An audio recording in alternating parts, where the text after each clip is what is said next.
Long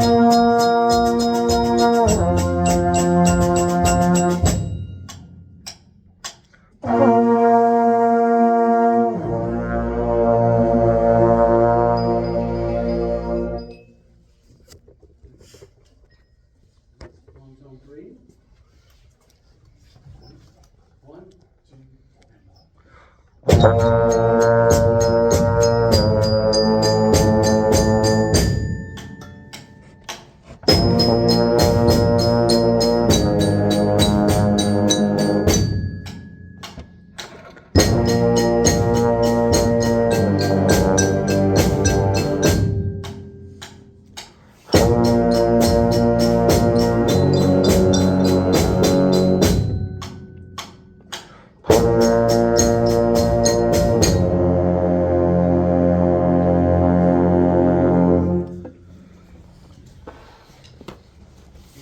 change a couple things about long tone 3 coming up soon. You guys will like it. Right? All right, and flexibility 1. 1, 2,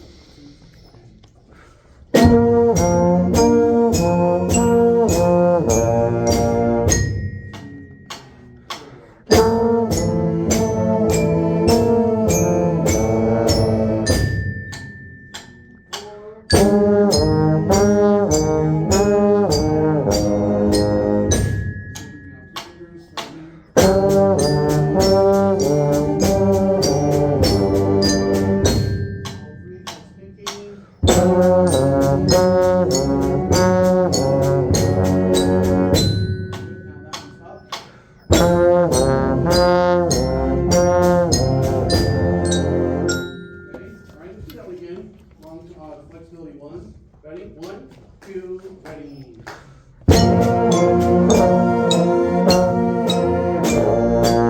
Ready in 2, 3.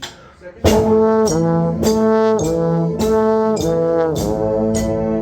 Now first finger. 3.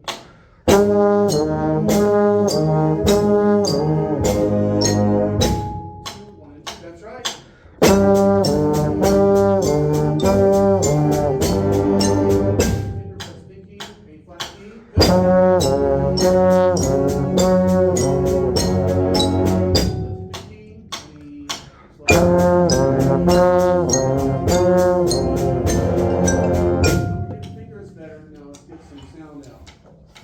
Okay?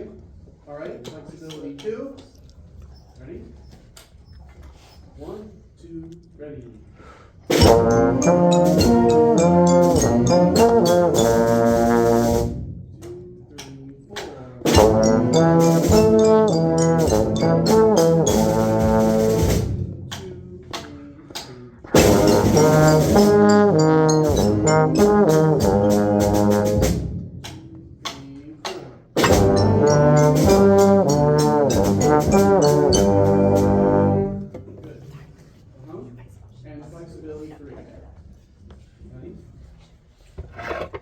1, 2, 3.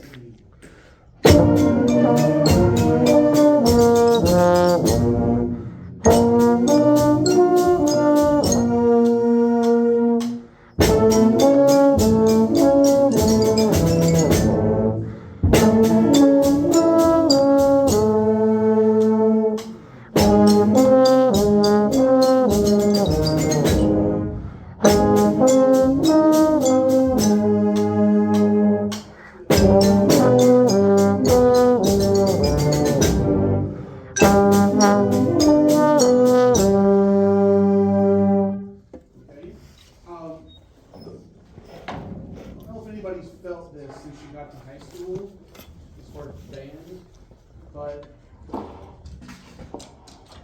sometimes, not all the time, but sometimes when a freshman gets to high school and all of a sudden it's a step up in all the expectations of music and ability and fundamentals and everything, the student kind of finds this motivation to meet that next challenge. Some of the students end up taking off and really just hitting another gear. And then there are some students that takes a little while to get into it, but they still do it. And then there's a few students that just kind of sit there kind of idle. and they don't catch on. And I can guarantee you it's not because you can't. But after a while, I start to feel with certain students that you're making a choice not to get better at it. You have to ask yourself, is he talking about me? Right? Are you putting in the time? Where is your motivation? Where is your motivation to adapt and accumulate to acclimate, that's the word, to what it is that we're doing here? When I got to high school then, I was excited. All right, because I was ready to go to the next level. When I got to college, I was losing my mind with excitement because I was ready to go to the next level. I wanted it. Okay? So, there's a standard that I kind of expect everybody to be aiming for every day, and then there's something slightly below it. I mentioned this before. I call the minimum level of excellence, which means the minimum level that you need to be at fundamentally as a musician, as a player, and as a music reader, to be able to hang with what it is that we're doing. All right, and that we do have a few that do not reach that minimum level of excellence. There were some that were kind of toying with that when you got here, and you're rising up to the standard. Some of you are well above it now. That's terrific. Right? But if you're not even reaching the minimum expectation, then what can you do? What can you do about it? Don't say the P word, don't say it. We know that. But where is your motivation coming from? FYM, you have to find your motivation. You have to find the motivation. There has to be a means to this, a reason. A means to an end. To what point? Why? You live in a generation of asking why, questioning, challenging the world as it is. Why can't I do this? Why can't I do that? Right? So my question in return is, why would you not want? Because after a while, it's like I mentioned it earlier that I'm on a bit of a detox right now because I'm out of because the eating season is over for me. It starts in Halloween and ends Super Bowl. The long season, but it's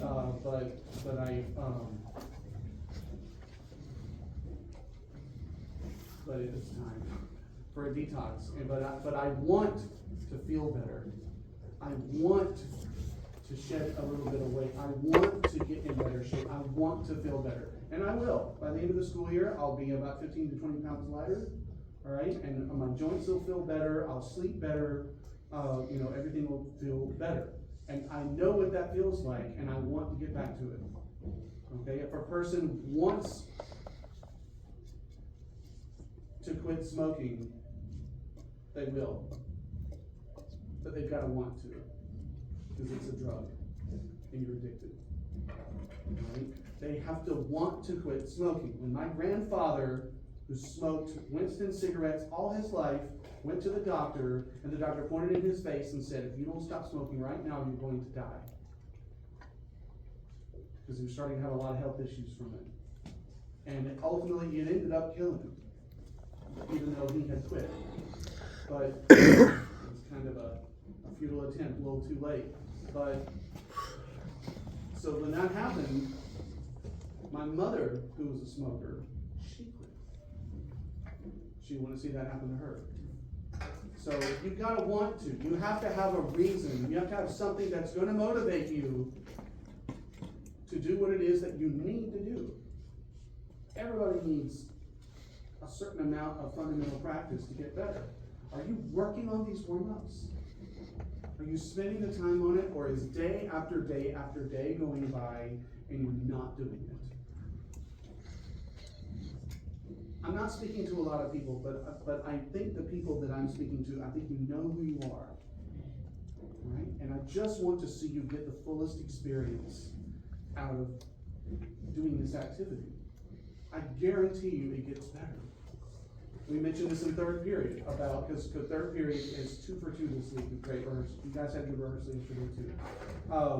But I said to them, I said, I hope at least some of you are starting to feel that concept of fun in this, and that the better you get at it, the more fun it is.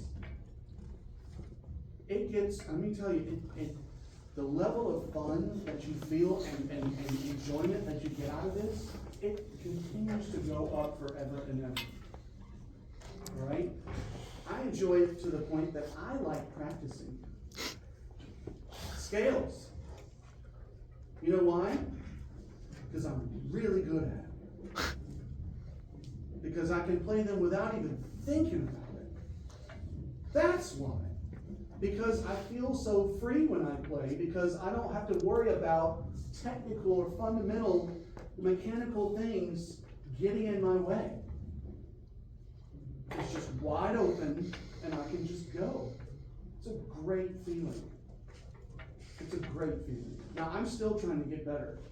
I'm not going to sit here and say, I have arrived, and that's it. I don't need to get any better. I'm now at the plateau, and that's it. No, I'm constantly trying to reach the mountaintop that I consider to be unreachable. But I'm going to climb as high as I can, all right, with the time that I've got. So, if you're going to do this, you might as well be good at it. So what is your motivation? You got to figure out what your motivation is. What is your motivation towards music? Is it an escape for you? Does your life suck? All right, and this is something that just makes you feel better. It's your therapy. For some people, that's what it is. All right, you know, when I say does your life suck, when I'm clarifying, what I mean is your domestic life. You know, are there troubles at home? Not my business. You don't need to share that with me. All right, but I pray for you every day anyway, so you got that for you. Is it a challenge because you're one of those people that needs to be challenged, and this is a worthy challenge for you? Good. Are you here for social reasons because your friends are here? Okay, I have no problem with that as long as you still have the same ultimate agenda, which is to get better and help the ensemble sound good. From my standpoint. But what are your goals in here? What is your motivation? Why are you here? Okay? It could just simply be, I just thought learning how to play an instrument would be fun. And I'm willing to guarantee that at least 90% of the people in this room, when you first join band, you very quickly realize that it's so much harder than you ever thought it would be.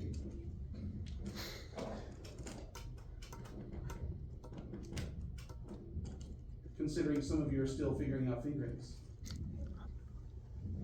in high school. Now, if you've been playing for 1 year, I'll give you a break and I'll help you and I'll meet you where you are. If you've been playing for 2 years, I'll give you a little bit of something. But how many fingerings would you really have learned in 2 years of study? 2 years! That's a long time. It's also, it doesn't matter how long it is, you can waste every bit of it. Absolutely. You can go 2 years and learn nothing. All right? But you could also be a person that's not mechanically inclined and you just need more time and you need help. It could be that too. Right? But what is your motivation to get better? I want you to take that and think about it. Because I don't want you to ever look for an exit sign when it comes to any activity that you're doing. Right? One of my other children is doing Taekwondo for years. All right? And he got one belt away from black. All right? And he just kind of decided he didn't want to do it anymore. And I said, Why? Because it's getting hard? It's supposed to be hard. If it wasn't hard, everybody would do it. The hard is what makes it great. Okay? So, and I love you guys' hearts and your attitudes. Love it. It's a privilege every day to stand up here in front of you.